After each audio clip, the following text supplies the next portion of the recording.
You are live.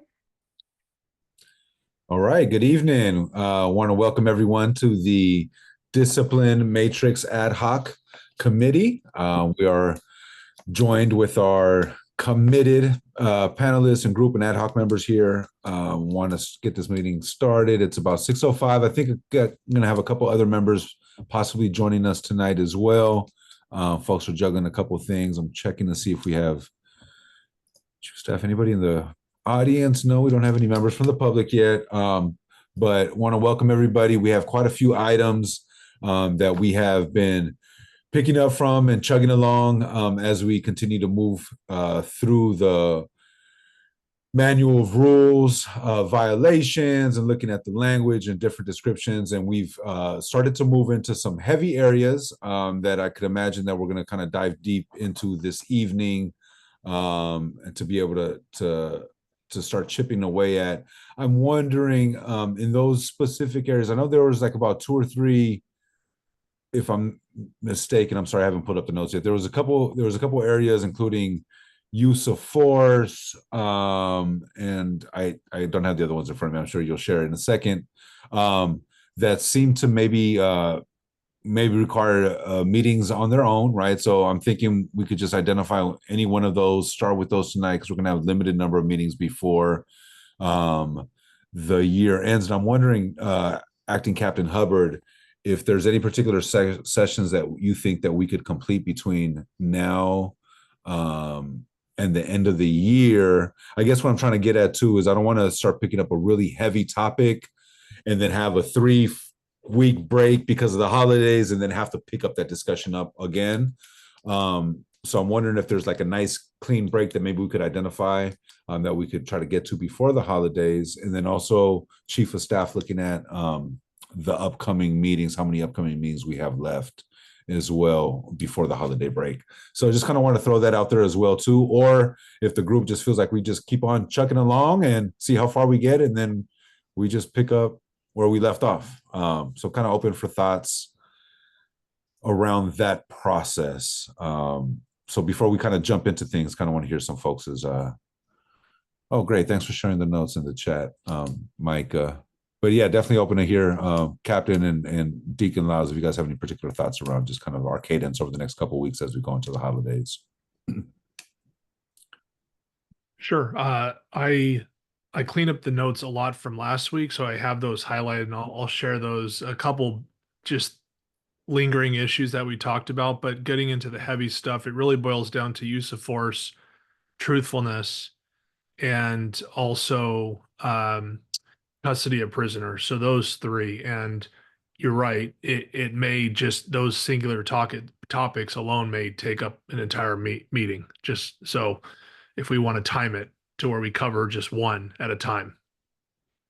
Yeah, no doubt. And looking at the calendar, correct me if I'm wrong, Chief of Staff. I'm looking. We have the next week is the 18th, so we could definitely meet then.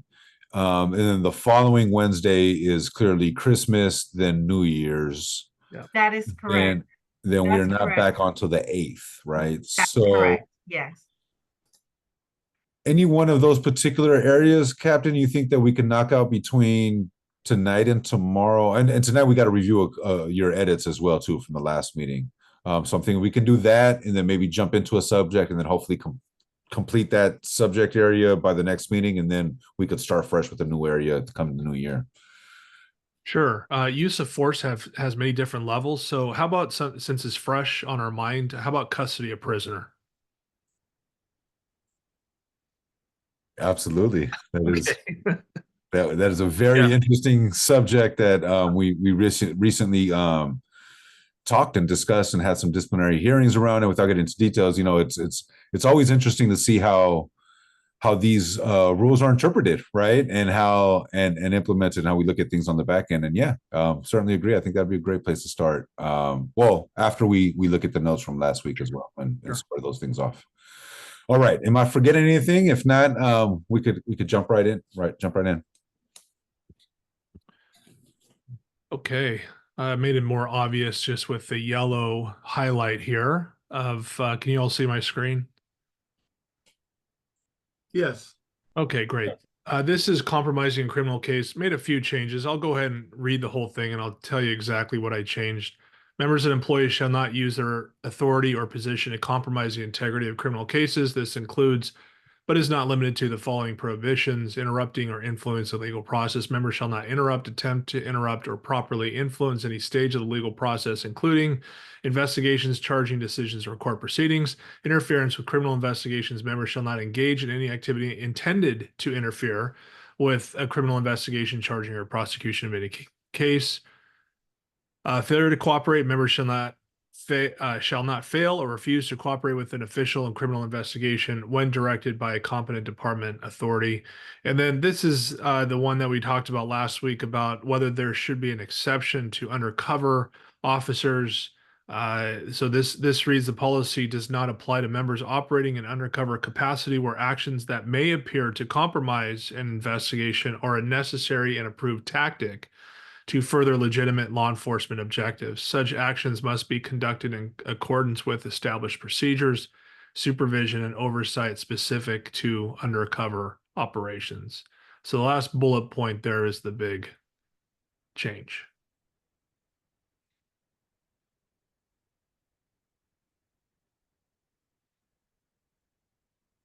All right. I think if someone was trying to use this last clause as a defense when they really were interrupting and influencing the process, but they use this as a cover, that possibility exists. But you know, in the review, in the IA investigation, and the management oversight, I think that would be a rare occurrence.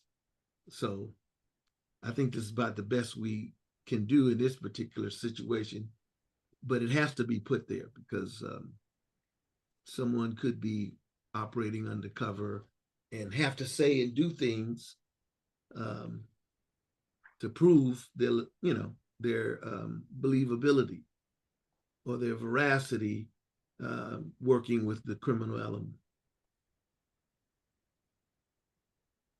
Right. Sometimes that's how you have to prove that you can be trusted by the criminal element. Yeah. Right. You have to say and do things. So. Right. Okay. Great. I hope I made sense there. You know? It does. That's why that last sentence, it must be conducted in accordance with procedure, supervision, and oversight.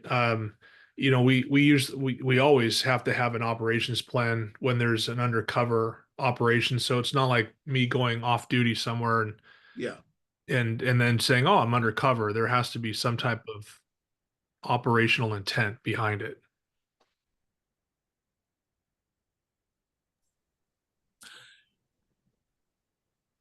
And during that process, I'm imagining conversations happen where somebody that's undercover also may be able to project something like that happening with their supervisor as well too. Like everybody know, like theoretically, like supervisors or folks that are working that operation would know this person is going to be in these precarious situations where they may be compromised and have to prove their, you know, whatever that might be to the streets, or, you know, to show that they're truly undercover, however that works, right? But I had imagined that, you know, folks know that they're dealing with dangerous situations where that may come up, right? When undercover. So certain supervisors may know, maybe one may know, but all supervisors don't know, and or wouldn't be allowed to know what they are doing. They could be that undercover, you know. The majority of people in the police department wouldn't know what the didn't even know. That's interesting.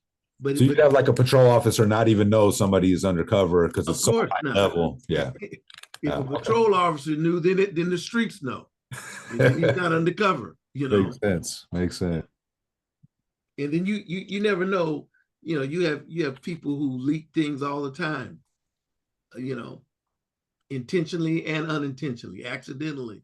So, but there should be a plan. There should be whoever the undercover person is, he reports to somebody on the inside, even if it's just the chief of police. Anyway, Right. we can go further. I mean, that's written very well. Thank you. Okay, thank you. All right, we're back to subversive organizations. The changes in bold, and I know there's a side note here that I'll talk about here soon. So I'll go ahead and read this whole thing. No member or employee shall knowingly join, affiliate with, or support any organization, group, or gang involved in illegal activities or designated as subversive by a competent authority within the Oakland Police Department, including the Chief of Police, CPRA, or an authorized designee. Such groups include, but are not limited to, organizations that seek to undermine, disrupt, or overthrow lawful authority or engage in illegal acts against public order, safety. The designation of a subversive organization will be based on a preponderance of evidence demonstrating that the organization engages in activities intended to undermine and disrupt or overthrow lawful authority or commit illegal acts against public order and safety. Membership or affiliation for any purpose related to advancing unlawful objectives is strictly prohibited, except when such involvement is essential for official duties, supported by a lawful investigative purpose and and authorized in writing by the chief of police or a designated official. The sections in bold are the ones that are changed. However, I know we talked about California Post and the threshold for one to get hired. Surprisingly, there's not anything explicit within the Post rules about one being part of a quote unquote subversive organization and that being a defining factor of why they wouldn't get hired. However, it's more broad, just like overall good standing, if you will, that would allow one to be hired. So I could not reference, let's say, a post, I guess, standard, if you will, that we can use as like, well, if you couldn't get hired under that rule, then you certainly can't continue working here under that rule. So that was just some background research that I did. I have a question. It seems to me that would it be appropriate to also put in here to overthrow state of California or the United States? I mean, when you say overthrow a lawful authority, that seems to be too broad to me. When you overthrow something, you're overthrowing the government, right? When you don't overthrowing a lawful authority, what does that mean? If I disagree with a police officer, he's a lawful authority. I have a right to disagree with him. I have a right to I'm innocent to proven guilty. That's not what we're talking about here, a lawful authority. We're talking about overthrowing a government, right? If you in a subversive organization, you're talking about overthrowing the Constitution of the state of California and the United States. Violation of U.S. laws 1 and 2.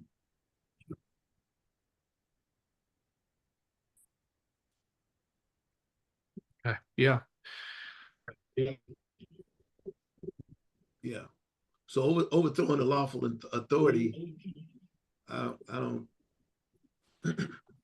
That's what a lawful authority is.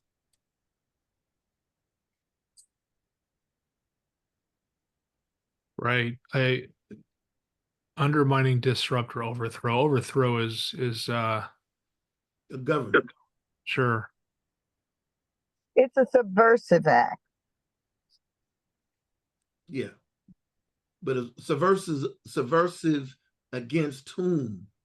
The government, the lawful government. Yeah. That's what I was interjecting. Yeah, and I think we better get ready for that too. Okay.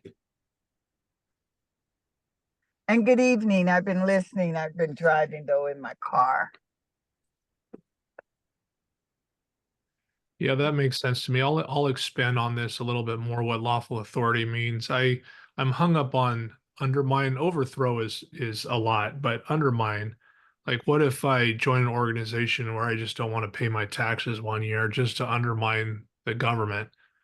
Um, Well, that's a federal crime, not paying the taxes. yeah, I have bigger problems, but Yeah, it you got I'm you. part of a Yeah, subversive organization. you breaking the law, so it kind of Yeah. takes care of itself. But I don't want it to be misunderstood in reverse. That Mm. Overthrowing a lawful authority. Every police officer is a lawful authority, and we got a right to not agree with them, right? But I don't have a right to overthrow the government or the state of California or the city of Oakland. You ought to put city government there too. Do you have a right to overthrow the city government to I guess I can demonstrate, but to overthrow the government. I can petition for recalls and that kind of thing. That's all within my legal rights. But do I have a right to have a plan to disrupt the city government? Or undermine. Undermine and disrupt can be very minor. That's what I'm hung up on. And some of those, we don't want to get that confused with the right to demonstrate. You do have a right to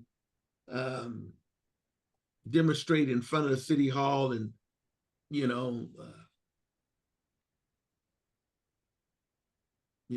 that's your right. That's First Amendment right.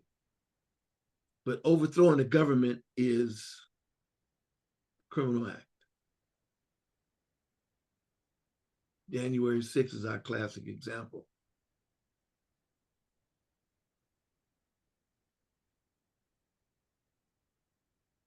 All right. I will work on that some more. Great. Okay. Retaliation. I looked up there was a question last week about California law, and it is indeed a new law, Senate bill. So I'll go ahead and read this. Under no circumstance shall members or employees retaliate against any other member, employee, or other person for engaging in a protected activity. Retaliation includes any adverse action that would deter a reasonable person from engaging in a protected activity or is motivated by retaliatory intent due to a person's participation in protected activity. Protected activities include, but are not limited to, reporting misconduct, participating in investigations, or exercising legal rights under applicable laws and policies. So this is the new section. And consistent with California Labor Code 98.6, 1102.5, and amendments under Senate Bill 497, a rebuttal presumption of retaliation exists if an adverse action occurs within 90 days of the protected activity. Members must demonstrate legitimate non-retaliatory reasons for such actions. Any member employee who becomes aware of retaliatory conduct shall immediately report the misconduct to a commander manager, the Internal Affairs Division, or the Public Ethics Commission as appropriate. Failure to report known retaliation may result in disciplinary action. All right, so this is the one I'm hung up on, and I put it in here knowing that we're going to discuss this. So what this is saying is that, or how I read it is, so we get retaliation allegations, right, for something that happened years ago.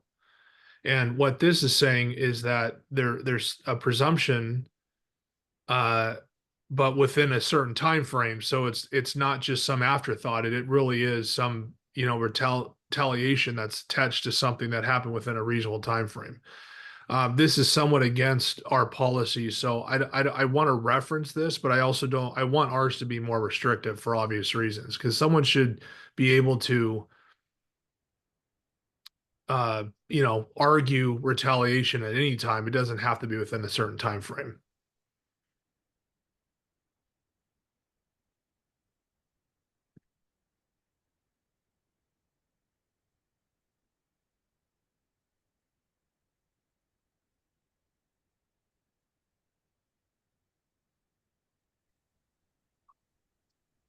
It's a lot to digest, I know.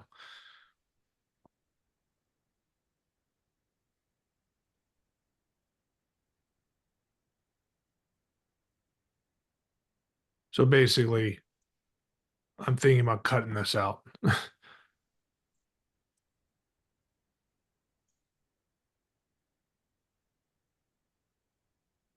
And do you think the intent of that is that if there is an adverse action within that time designated, 3-month time period, there what it's so what is it say? Is it saying that if an adverse action happens within that time period, then it's automatically being presumed that it's going to be retaliation until proven otherwise? Is that what it's saying? Or does it restrict retaliation to only being within that 90-day period? Yeah, I didn't read it as like you cannot, like it prohibits you from, but there's a presumption based on the timing of it to where you can rebut it. And but the adverse action has to happen within 90 days. So in other words, I'm not just putting this in my back pocket and waiting for a good day to drop this on you. It needs to be like, hey, this happened, this protected activity occurred. These are all the actions that happened because of this, and I want to file a claim. But maybe I'm reading it wrong. So the No, that makes victim- sense. I got to get clear in my head. So the victim of the retaliation cannot make a rebuttal or a complaint of retaliation except for within 90 days. Otherwise, the statute of limitation is over. Is that what you're saying? That's how I read it. I don't know if it's in other words, I think they put it in there to where there's a presumption. So are some I just don't, I don't think it's statute limitations where then you cannot file. I just think it holds more weight if you show that this happened within 90 days. And it's almost an audit 90 days of what? of the protected activity for the employer, right? So I do something like I'm a whistleblower and I do this on day one. And then within 90 days, I had X, Y, and Z happen to me and I challenge it. As opposed to 5 years later, I make a claim and then it doesn't hold as much weight. So the entity, the employer entity, if they waited to the 91st day before they retaliated against you, yeah, when does the 90-day period start? I figured day one is when the protected activity occurred, and you have 90 days from that. So you whistleblow, you did an act of whistleblowing about something, and then if something happens to you within the 90-day period, and you make a complaint, then it's legitimate. But if they don't do anything to you to retaliate against you to the 92nd day or the 93rd day or the 94th day after you have whistleblown, then you have no standing? I never read it as you don't have standing. I think it's the presumption. I think that's dead. So I think it's harder for you to make that argument. It's kind of like I know. I read the full text of the law. I'm like, this is very strange. This is not what I expected. And yeah, I think it protects the entity. It doesn't protect the whistleblower. Exactly. And there should be a way for that whistleblower to file some type of exemption or extenuating circumstance of why they couldn't, proceed with the 90-day period, right? I mean, somebody could go on vacation and then, or, something, family emergency, they go out of the country and then come back. And then, that was the first available time they had to be able to report that type of retaliation or whatnot. Right. I'm fitting to cut this whole thing out only because I just don't think I put it in here because I know we talked about it, but I don't think it adds any value. And Are you quoting from the law?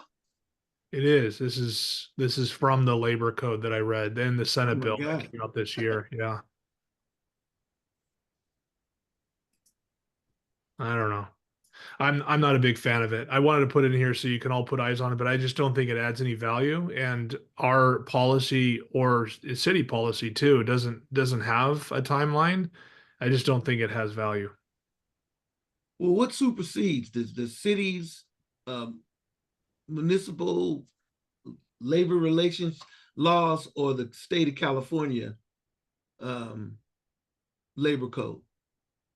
I would say it depends. So Oakland can be more restrictive than Yeah. the state. Yeah, as long as it doesn't violate the law. And I never looked at our policy as one that violates. I think they wrote this to give people more rights, but they still put a limit to it. It sounds like almost a compromise. Someone probably raised an objection that, okay, 10 years later, someone can claim retaliation. So they said, all right, well, 90 days, that seems fair enough. That's what I think this is about. But I don't know. I can put it in the notes and just, the city attorney obviously is going to put eyes on this eventually. And I just don't think it adds value. I liked what we had before.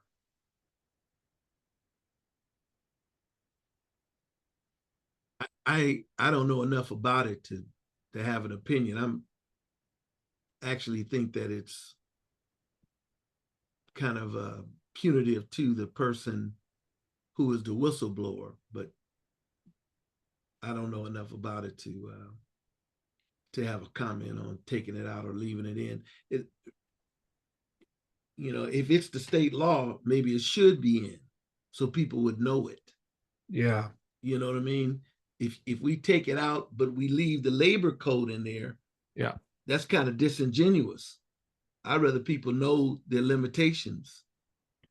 I may not agree with it, but if this is the state law, then it's better to know it. You got 90 days to make this complaint if you're going to make a retaliation complaint, or your case is going to be that much weaker. So I'd rather them know it than not know it. So I would almost argue keeping it in would be better for the people who have to read this. Sure. Okay. Yeah, there's got to be there's got to be a benefit for why they moved in this direction, right? In terms of protecting folks' rights. I just think that, I think to Deacon's point, like, it's good. I think the more information folks have and know that this is a new law, right, and that we're incorporated, but is there a way that we could language it that calls out that we actually,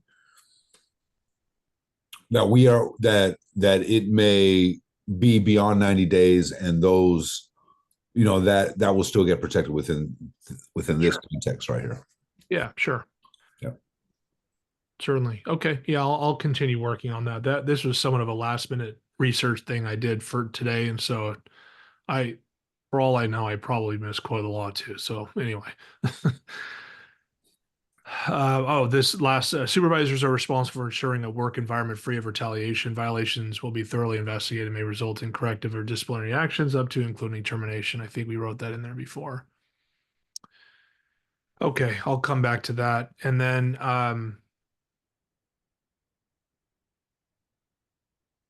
okay, I don't know how deep in the weeds we want to get on this, but this is 356.30. This is accessing, viewing, downloading, providing, sharing inappropriate materials. So remember, this had a very small definition, and I was confused by it. So I did some research and hopefully captured the intent behind this.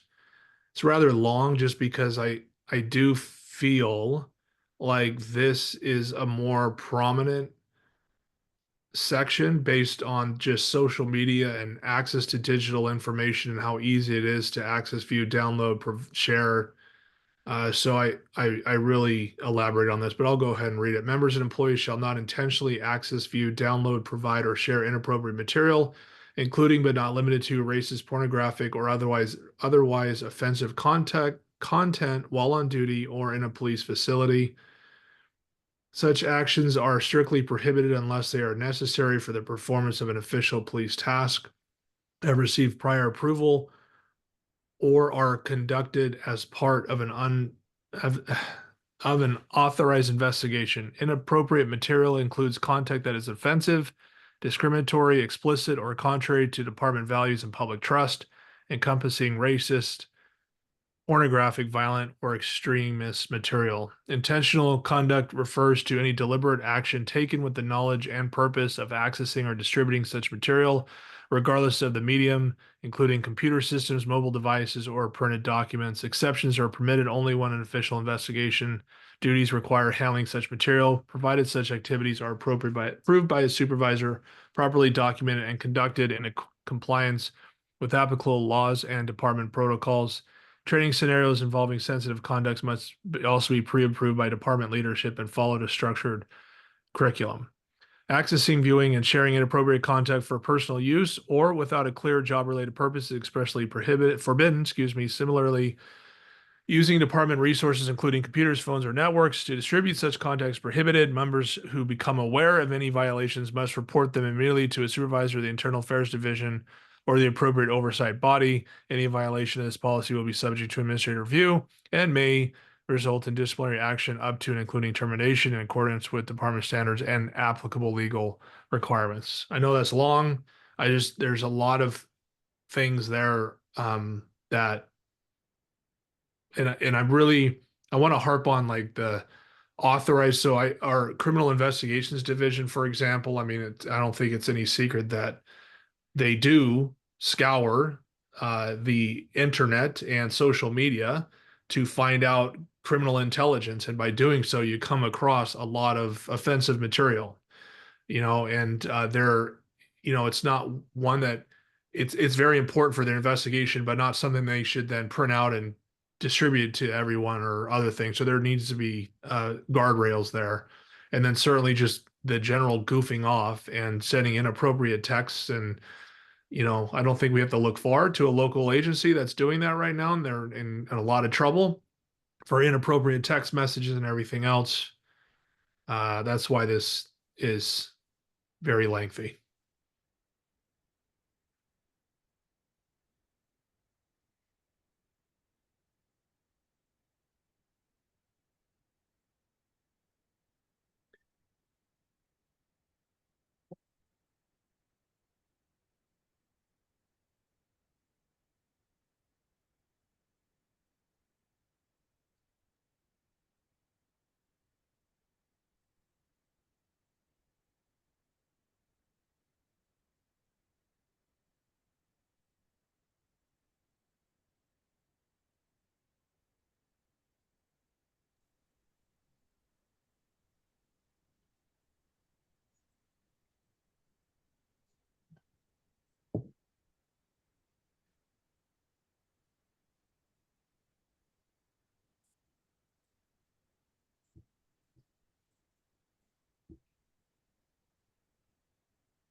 I agree with it. Yeah. We do have a similar policy. This is I probably shouldn't have put policy in here because it's not, but we do have policies that protect us now. Somewhat recent policies, but this is probably, I would say, within the first 2 minutes when I was in training, after I introduced myself as a training commander to the new recruits, this is pretty much the first thing I talked about within the first 2 minutes about the quickest way to get removed from the academy is off-duty behavior, but mostly their involvement in social media activity that just very unbecoming. We still have that problem. So this is number one. Now, Yes. in my day, it was sex and drugs. Yeah. Yep. So now this is number one. So sex and drugs is 2 and 3, I guess. Yeah. Yeah. Well, sometimes the social media is involved with the sex, and not so much drugs, but yeah, they're closely related. Yeah, you ought to, well, next time you give a speech, add that to it. Yeah. Because this has been a problem, there was you remember Sheriff Plummer? Brian, were you around? I do. Okay. Of course. Well, he was a lieutenant in the Berkeley Police Department. And he Mhm. came to our academy, and that's what he said to us. He said that more good officers have been destroyed early in their career. Sex and drugs. Yep. Prostitution, drinking, and drug use. Mhm. Be careful. Mhm. Now but that was way before this. Now, so many agencies got a black eye from people writing stuff on the internet about other people. It's just ridiculous. Right. Right. Well, and once it's on the net, it's on there forever. All it takes is one screenshot, and there's records of everything. So Yeah, who wrote it, when it was wrote it, where it came from, and then they get up and lie about it. That's right. yeah, I don't have any additional input on this. Okay. That seems pretty straightforward. Yeah. Thank you. Okay, so this is and the other big topic I think that will be for another day is refusal to provide name and serial number. I knew there was a fourth one, but today I think we agreed to talk about 37036. This is custody of prisoners. So this is a new one that we haven't talked about as a team here. The section reads, arrestees and or detainees shall be reasonably controlled in order to prevent their escape. They shall be treated humanely and shall not be subjected to unnecessary restraint. The arresting officers shall notify the transportation officers of any special care the prisoner may need. Responsibility for both the prisoner and his or her personal property transfers from the arresting officer to the transportation officer when they accept custody of the prisoner. So we have run into a few issues here, and I'll just give very broad examples. The most common one that we see, prisoners wanting to use the restroom. And, they're in the back seat of the patrol vehicle, they're handcuffed, and hey, I have to use the restroom, I have to use the restroom, and the officer do not provide that care promptly. And that carries significant discipline with it. I mean, and mind you, this is a class 1 violation. There's no class 2 section for this. The other one that we see, someone's in the back seat of the patrol vehicle and they are insisting on needing medical attention, and the officer not completely dismissive of that request, but not responding to it with haste. So those are the two big ones. The extreme example of this, of course, is what happened in Baltimore, Freddie Gray incident. Yeah. That incident, even though this is written before that happened, brought attention to this. Just overall care of a prisoner. So the challenge here is it's finding a balance between the extreme examples of what we saw in Baltimore versus the serious, but maybe not as serious examples that we can talk about. But that's just how it's written, and it's been a hot topic recently, but I would say in the last 5 years, certainly I've seen a lot of cases come through for this very section.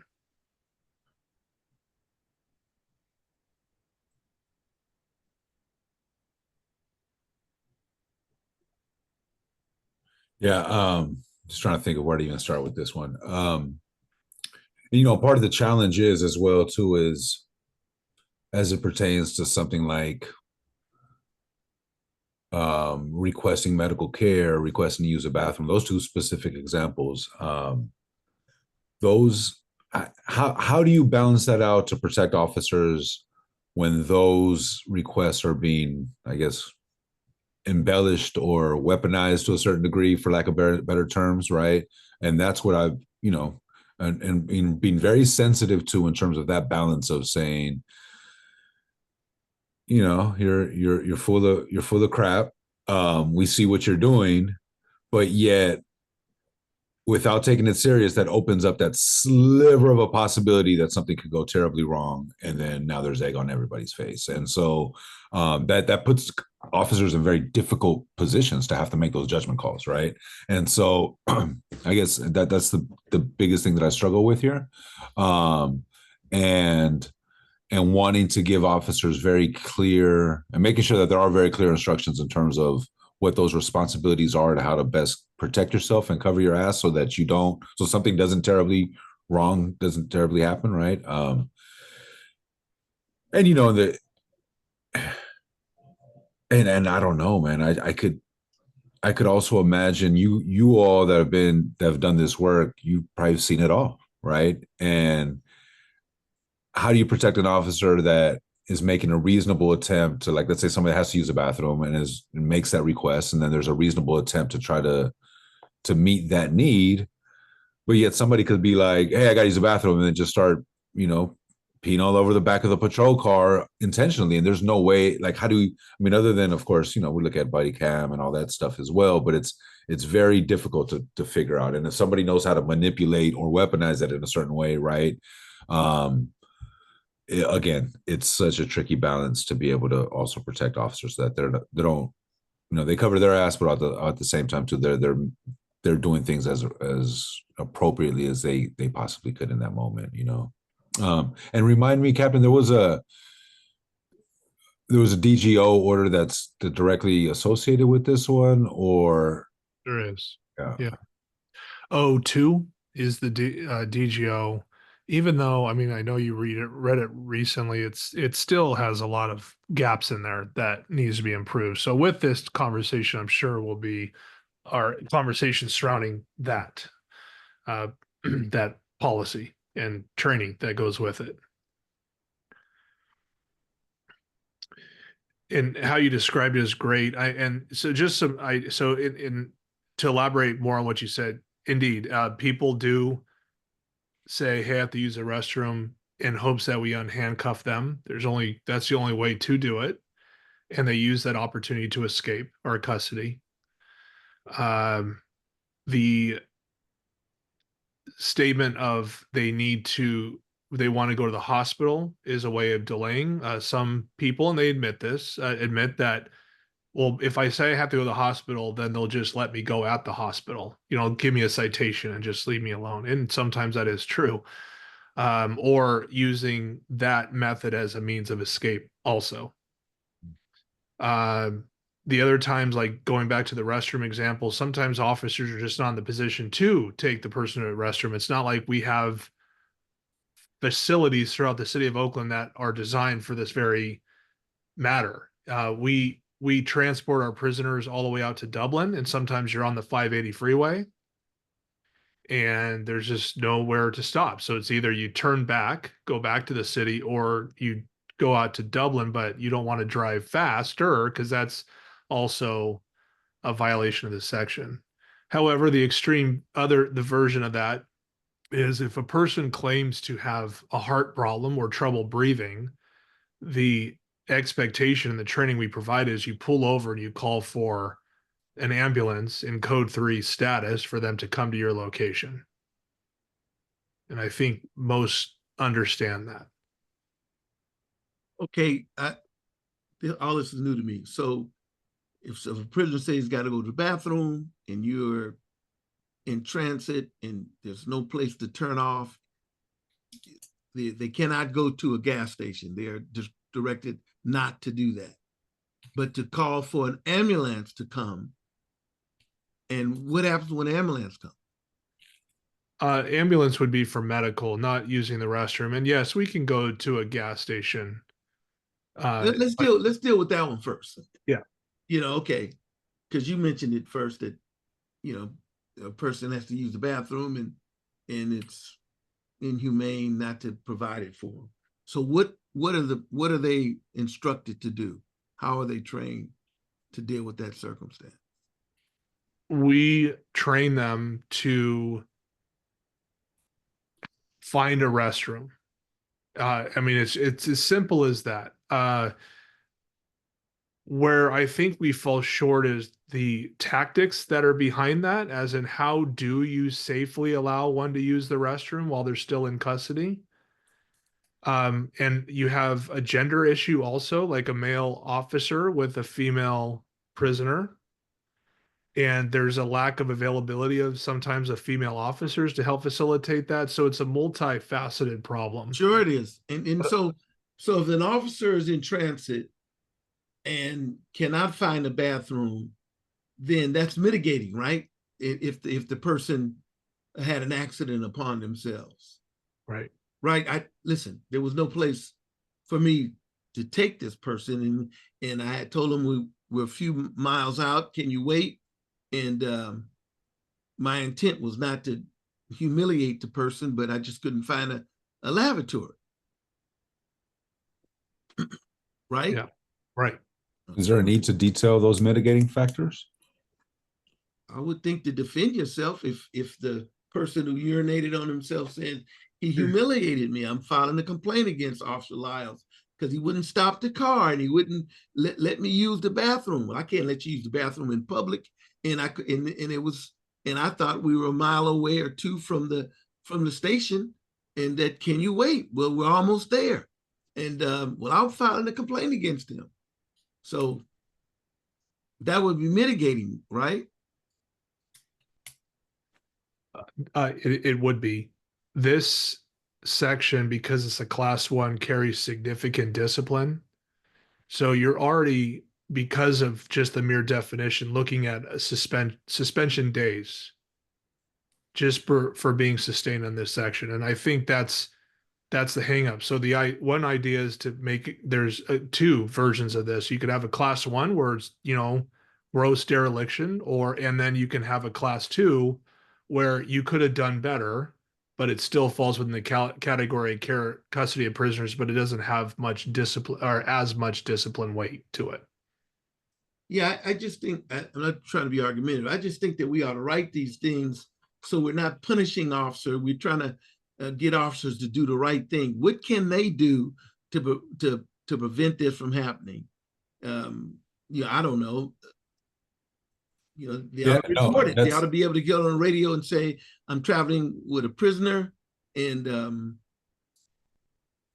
want to report that he has to use the bathroom and there's no place for him to go. And I think I'm 5 minutes out from the station.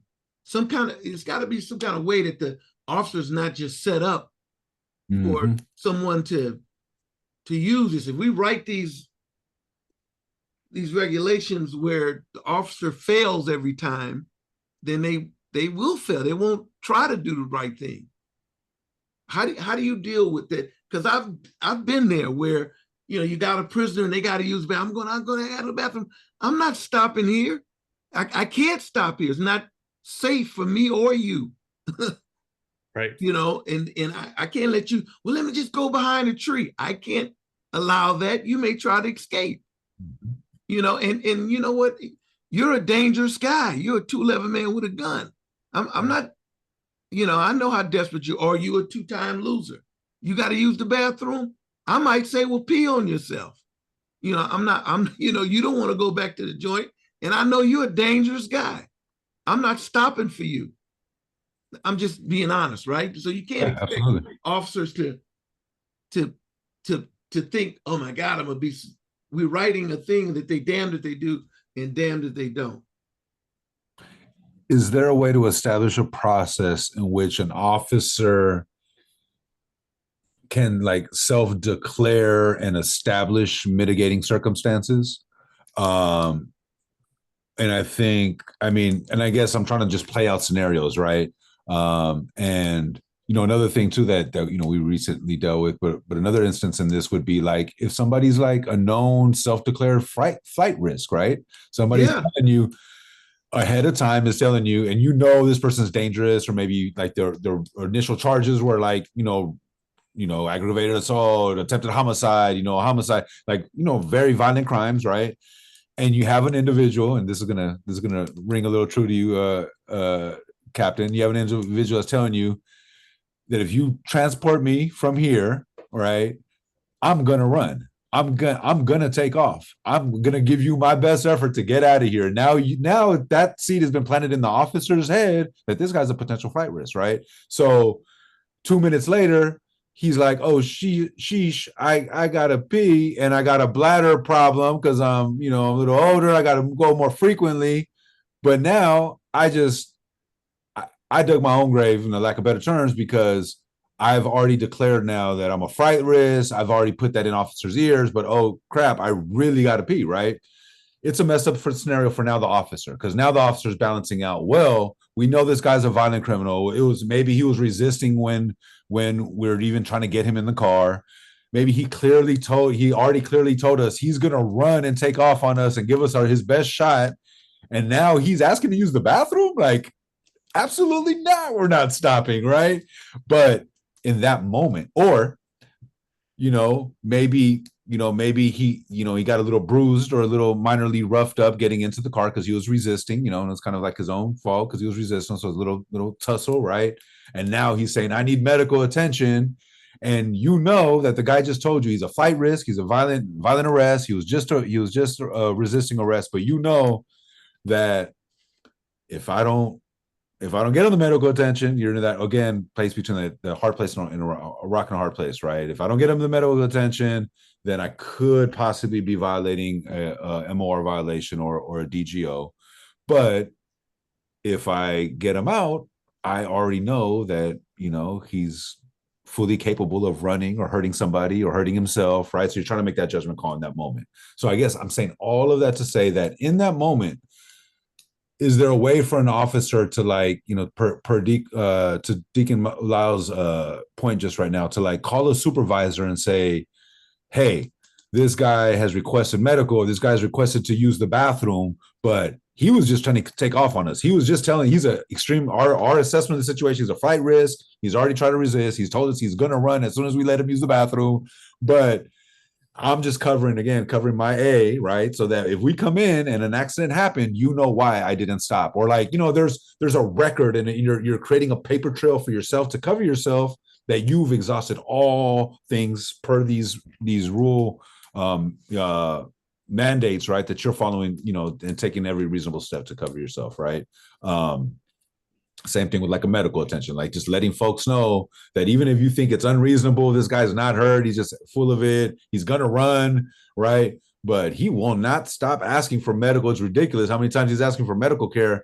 Let me at least notify people, take the proper steps, right? And I think those are the things that, again, like how do we lead folks to correct behavior, to be safe and not sorry, and to cover themselves, but then also to feel like we're protecting officers too, and not feel like they're just in lose-lose situations in anything they do. But I mean, it's a tricky balance, right? So I kind of like the idea of the 1 and 2 levels of this custody of prisoners. I think recently we tried to kind of establish that in a way, in terms of like, well, it's clearly custody of prisoners, but it wasn't a gross negligence of example of that. So maybe it shouldn't be this high, or like, and so from that point, we, kind of openly saying, like, at that point, the process says, well, then we have no choice then to mitigate down at that point because it wasn't so egregious, right? And so, yeah, it's just a tricky balance to try to find. I don't know. All right, I'm done now. I think my brain dump. I'm done now with that. If the officer just reported it to the desk, there's a timestamp that goes with that, right? So if he says, I'm a couple of miles out and or whatever, hey, if you just said it, I don't, channel 2 or 3, or however you guys operate, there's a timestamp with that. So the time he made that report and the time he arrived at the station, wherever station he's going, he said, well, he made there in 5 minutes. So, the intent was not to humiliate the man. Yeah. He was trying to be a professional officer. I don't want the officer stopping and allowing people to use the bathroom. Dangerous criminals. I just don't. It's dangerous for everybody, it feels like. I think Brian, I think you're aiming at something, and I know it must be something within the characterization of OPD that I'm not aware of.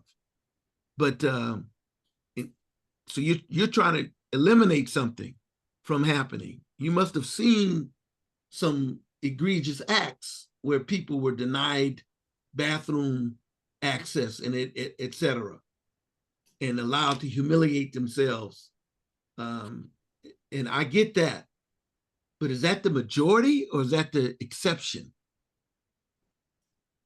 Definitely the exception, but I will say the common denominator behind all of these incidents are priority of work, as in there was not a priority to facilitate their restroom or medical needs. And let's go back to the example of the violent criminal that said, "I'm going to run."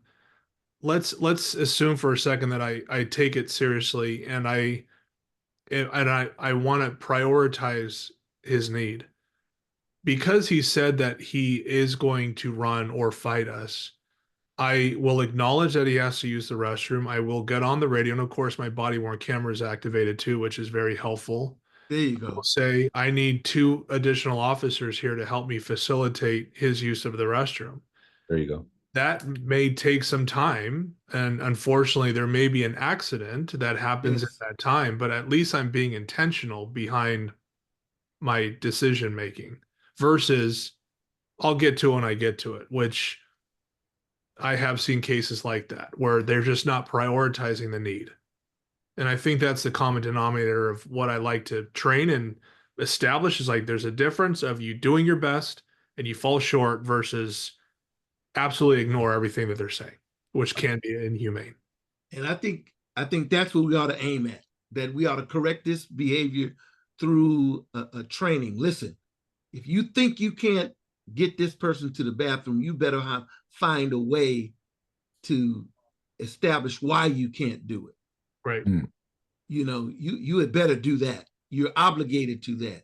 Or so maybe we could put it in there that if an officer cannot facilitate a person's use of the lavatory, then they shall declare to the communication centers why they can't do it, or put it in some report why they can't do it. Mm-hmm. It has to be established that your intent was not to humiliate the man, is that you were trying to act as a professional. Because, you know. No, exactly that. And actually, Captain, the way you kind of step-by-step process that, right? You know, I can see a seasoned officer that has experience, right? Has those best practices and knows, okay, this is what I got to do in this situation, right? And you can try to train it, but then it's up to that person of those officers to go through trial and error, unfortunately, to learn those best practices themselves, to like, know, okay, this is why they taught me that, because I know it could go wrong in this way or whatnot, right?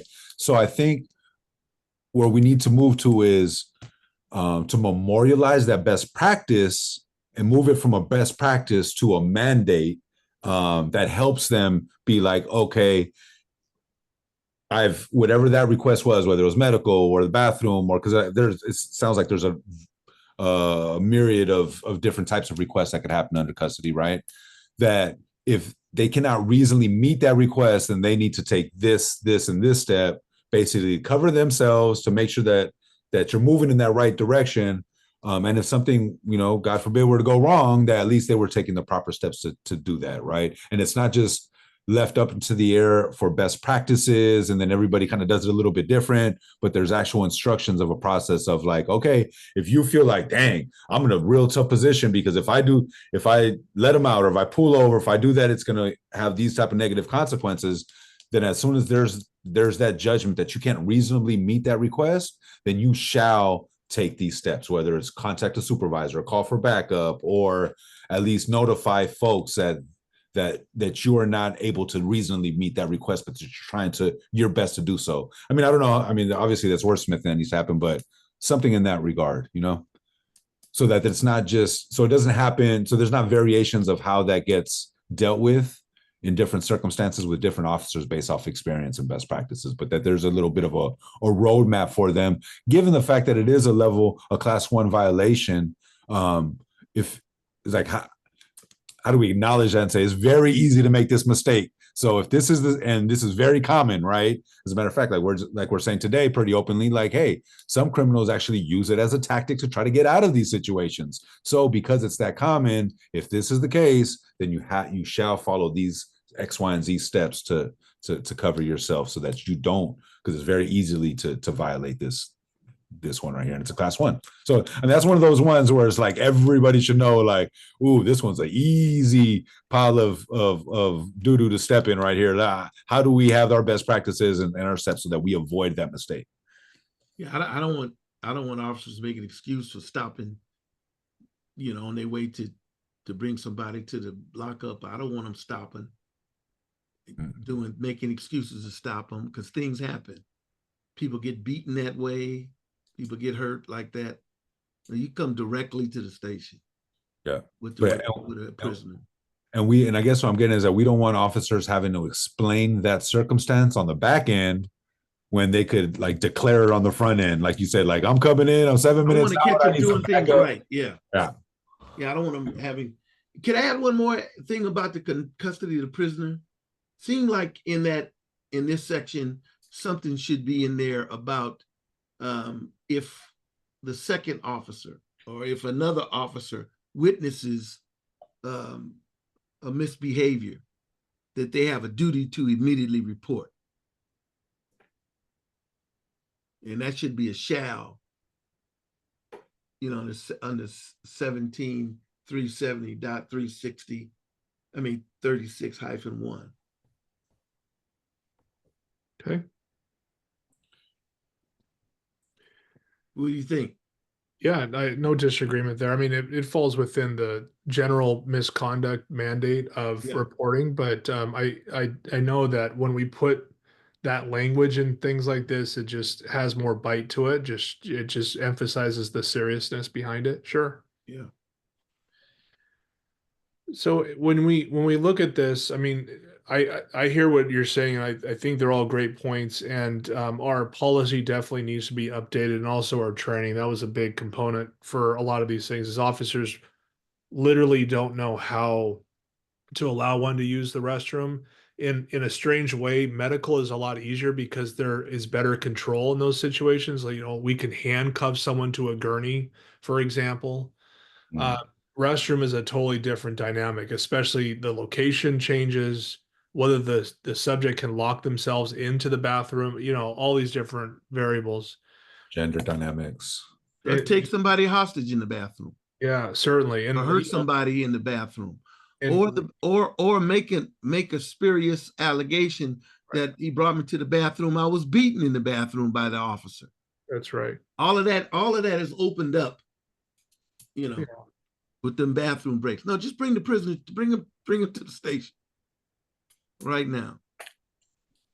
So I see different levels to this, and this is where I think we need to probably spend our time, because there are policy issues that need to be updated, no doubt. So if we want to go line by line for each sentence, so like the first sentence, for example, arrestees and or detainees shall be reasonably controlled in order to prevent their escape.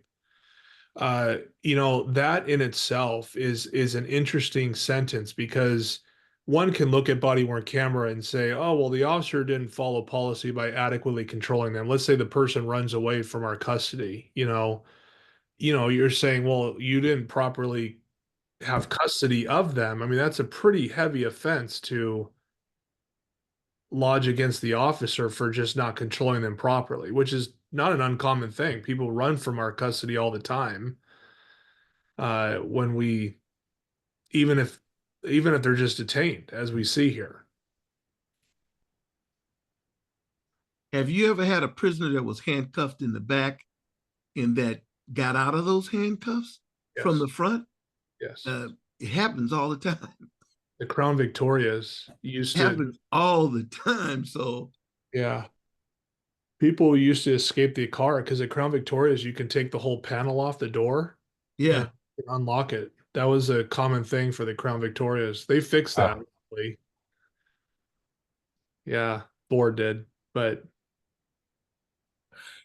This is a random question, but I've always wondered how come handcuffs are not oval shaped? The mere fact that they're like almost a perfect circle, and of course I'm going back many years since I was unfortunately in one of those things. But I distinctly remember, and then always working with participants, I always get handcuffed. The number one complaint is always that the handcuffs are too tight and that they hurt, right? But And because you know, because they're like a perfect circle and your wrist isn't a circle, like in order to get it tight enough where you're not going to slip out of it, is like it has to be tight enough where it actually hurts. Where if it was an oval or oblong type shape, like it actually probably could be tighter without actually hurting the sides of your wrists, right? I've always wondered that, like they purposely do that just to hurt people, you know? Like you would think that they could design a more comfortable, secure handcuff, and they seem to have not changed in centuries, the design of those. sounds like we a have a good double business lock idea. on. So Invented. Yeah. I would say 6 out of 10 people will say that you're hurting my wrists. Yeah. And so that's a very common statement. And the pain, and there is some pain, but it's not devastating, like they make it out to be. Now you have some bad officers that crank it down so tight that it does hurt. But you have most of the officers are conscientious and they break it down, make sure there's some room in there, and then they double lock them so it cannot get tightened up on them. But I do have arrested folks who got out of those handcuffs. Yeah. They're, what is the phrase, double jointed? Oh yeah. But I've seen it. I've seen him. I handcuffed him from the back, Sergeant. How he got out, I don't know. And they just squeeze their hand and the handcuff over their wrist. They have one handcuff left and it's in front. He Houdini'd you, huh, Deacon? Huh? He gave you the old Houdini trick. I've seen that. It's happened to me personally. I've seen it on YouTube recently where a woman in the backseat unhandcuffed himself, got the handcuffs in the front, and then got the officer's shotgun, and then start shooting at the officer. So you really have to be really careful.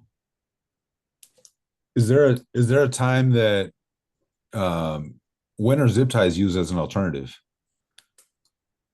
Crowd control. Is it more crowd control when there's like a lot of people? You can't just cuff a lot of people, right?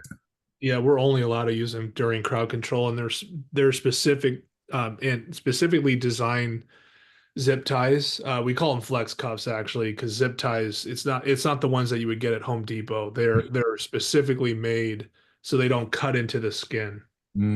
Yeah, and we can only use them for mass arrest type situations, which happen during crowd control. Gotcha. All right.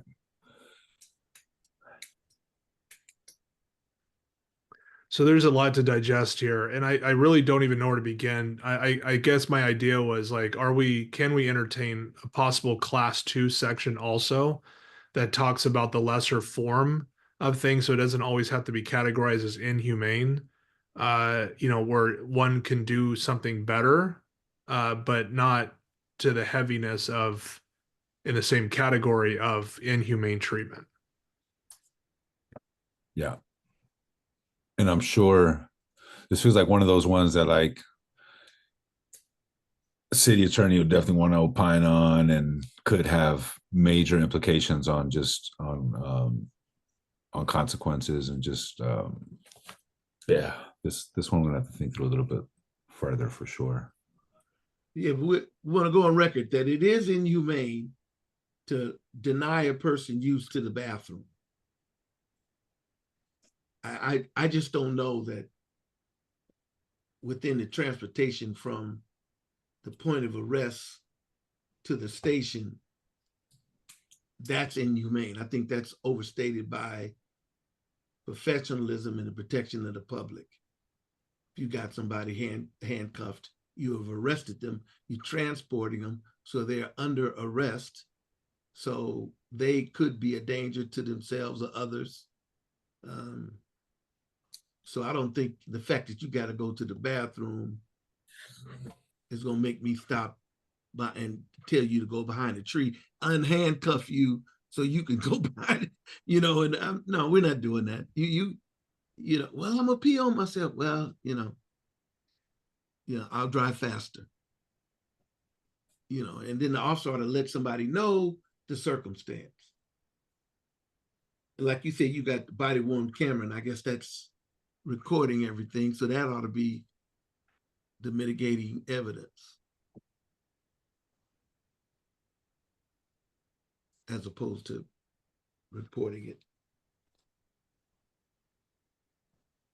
to a dispatcher. Yep.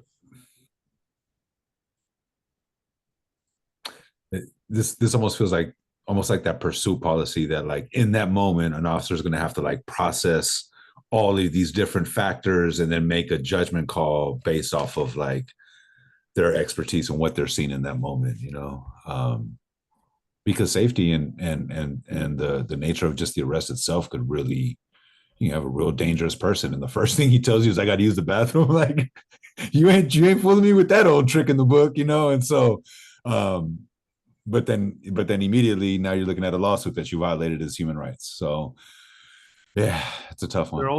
They're also thinking about the other policies that are implicated. So for example, the other two examples that I shared regarding using the restroom, both of those scenarios involved the person wanting to make a complaint and the officer waiting for the sergeant to arrive on the scene. Different circumstance than what we dealt with a couple weeks ago, by the way.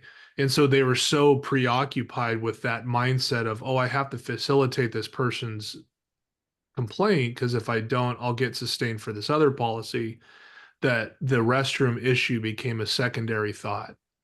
And also I hear a lot of officers, not just for their own safety, but if, let's say, they unhandcuff the person to use the restroom and then we have to use force to get them under control and back into handcuffs, is there going to be criticism that they should never have abided by this section to treat, so it just, that's the officer's mindset. Like, they're thinking about the other policies that impact this. Yeah. If I handcuff a guy who's a dangerous guy to go to the bathroom and then got to fight with him, risk him taking my gun, hurting somebody else, I'm the bad officer. You can't go to the bathroom. No, I'm not going to unhandcuff you. And I don't think the officers ought to be juggling between those two things. I prefer them to get this dangerous person who's a danger to the public into the station, and then he can go to the bathroom in his cell. And if I'm gonna pee on myself. Well, we'll fix that. We'll apologize to you and we'll clean you up and give you a shower. But no, I'm not driving by and and letting you out or taking you into Bushrod Park where the kids are playing basketball so you can use the lavatory there, or taking you into a hospital and so you can find a hostage or something like that. That just seems to be too not smart policing. Mm-hmm. Agreed. I don't disagree, but again, this weighs heavily on people. They're thinking about this because this is a serious offense. Well, I want it to be a serious offense, but we ought to write into it that they're mitigating factors. I don't want to diminish the fact that if you are trying to punish someone or torture someone or humiliate someone by making them stand up until they peed on themselves, no, there's no place for that. Mm-hmm. But if you're in transportation, there's a great distinction to me, and I think the distance between those distinctions is the distance between the Mississippi and the California coast. I don't see nothing confusing about those things. getting somebody, we still have a 3-strike law here in California, and people who are arrested with 2 strikes don't want that 3rd arrest, and they tend to be more desperate.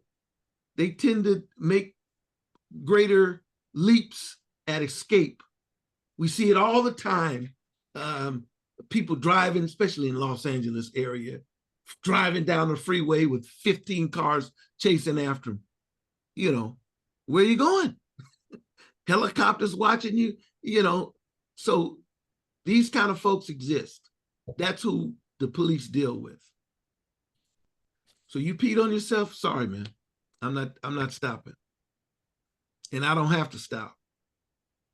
And I should be considered a good officer for saying that. Yeah, absolutely. And I just want to, again, like, I don't know if it's too much to put in here, like too over prescriptive, I guess. But again, I would love, like, if I'm reviewing body cam footage and an officer on the back end is saying, hey, man, he's trying to make the case of, hey, everything you just said, that was very reasonable. All those things checked out, right?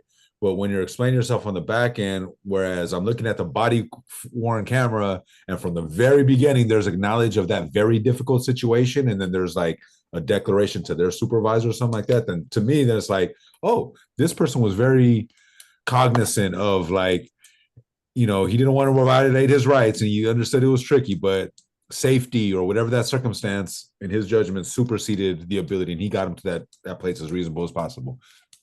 I just want to, I don't know if there's a way to, like, for officers, like in this situation, that, and of course we don't want officers all the time just to be like, oh, sorry, and as long as I take this step, then I'm good. But I mean, it does, for lack of better terms, and excuse my language, but it covers their ass, right? And like, we want them to know that, hey, I'm gonna report it to my supervisor, or try to call. I love that example of, like, hey, if let's say they got to get out to Santa Rita, and it's going to be like a 20-minute, half-hour drive, and they're like, ooh, you know what? There's a bathroom right here, and there's backup right here. Maybe I could just call for backup, and then we could facilitate it that way.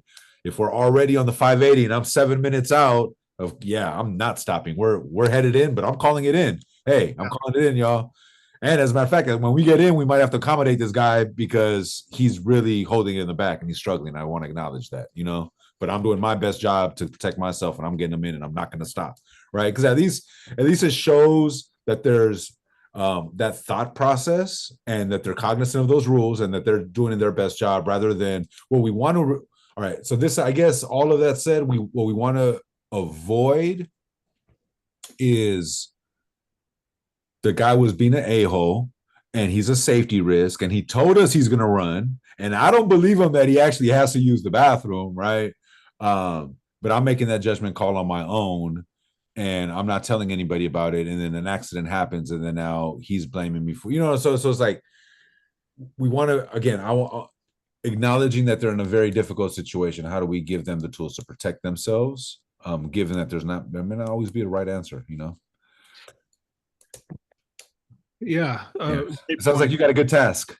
Yeah, and I like to maybe offer the option of splitting this. It says custody of prisoners, treatment, and maintaining control, and I just think those are 2 separate things. I think maintaining control and just the overall, like, securing one appropriately so that they don't escape, they don't hurt themselves, all these different things is one section. But we're really talking about care of the prisoner and everything that surrounds that. So I like to entertain the idea of splitting these into 2 different sections, and one speak about the humanity of that person and respecting that, Right. and the other of just general custody issues. And I think I can, I want to be over descriptive in a way, just talking about being intentional. Everything you do is in being intentional. Person needs medical aid, you're intentional behind that. You might come up short just based on the scenario. Use the restroom, you're being intentional. Sometimes the opportunity is just not there, but at least you're aware of it and doing something about it versus nothing. We have to remove the interpretation that they're behaving, that if they aren't able to meet a particular request, is because they weren't able to reasonably do so, and not because they were behaving in a retaliatory fashion, Right. because of how that person ended up in their care of custody Mhm. in the Mhm. first place.